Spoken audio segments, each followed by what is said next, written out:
Hi there, I'm Craig X Evans, and this week I caught up with Nova from Esports Wales Team YAR to talk about their recent games against AAO and KoxTeam in the Counter-Strike ESEA League. Yeah, obviously 16-0 is a pretty tough loss. But I think if anything, it just showed us that we clearly weren't as drilled as we thought we were on that map. They're a nuts team, their Infinite is really solid, and they've really good aimers as well. But there's definitely some fundamental issues with sort of our playstyle on the T side, and well, CT as well, obviously. But we really couldn't get even into the game. A lot to learn from. Maybe just rethinking it and maybe starting afresh with Infinite. I think overall, it's okay. The atmosphere, we're feeling good still. Yeah, massively. We lost a lot of confidence, obviously getting beaten in that regard. So we sort of came in let's play with a bit less respect. Let's sort of go for these fights, go for picks a lot more. And Nuke's a map where do a lot of sort of unpredictable stuff. Whereas in Inferno, the game plan is pretty much the same all the time. Got to go for the same parts of map control. A lot of rounds end the same. Whereas Nuke's a lot more avenues for sort of different, more explosive plays. So we went in, with a different mindset and treated it, like a fresh slate again. And I think that worked. We obviously were much more competitive in that game. Their CT was pretty good. Their rotations were quite good. They were shutting us down. We had a pretty good start on the T side in regulation, and then we had some unlucky rounds. Maybe it's for us not being as drilled. I don't want to discredit them, but I feel like a lot of the time it was more us making mistakes than it was them making some crazy plays. Their T side, Nuke T side is hard. They obviously played well enough to get to OT, close it out really. But yeah, overall they played pretty well.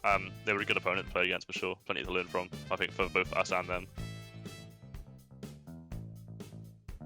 Well, Nuke's a map we really haven't practiced that much. Believe it or not, Inferno has been one of our best maps to practice. The results would say otherwise. For us to get OT, potentially we could have taken that game. We were all really impressed. Like I said, when it got to overtime, I did say to the boys, let's get this win.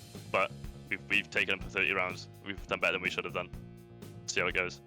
So yeah, again, disappointed we lost, but it was a great showing, and if anything, it shows how much potential we have on that map. With a bit more practice to really make it one of our mainstays. I want to play against Ross Kemp Bald. It's a UK mixed team with just some mates of mine. So I think that'd be a pretty fun team to get against at some point. Yeah, any of the UK teams really. Davkost, if you know him, he's like a Russian pro from back in the day, but he's playing in an open team right now. So it'd be fun to play against him. See if we can brag against a top player. So yeah, we've got 4 matches for next week, so it's gonna be a tough week.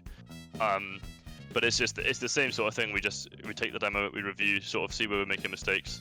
A lot of the time, it's sort of more individual stuff. But like I said, with that Inferno loss, it's clearly a fundamental issue. Our whole map philosophy wasn't working. So it's just sort of taking a fresh look, maybe looking at other teams' demos and seeing how they're playing around the map, sort of how they're, the way they react, the way they make plays and stuff, and see if we can implement that into our own gameplay. So yeah, it's just literally, we're scrimming, we're reviewing, we're figuring out, making changes, and just trying to get, improve every day.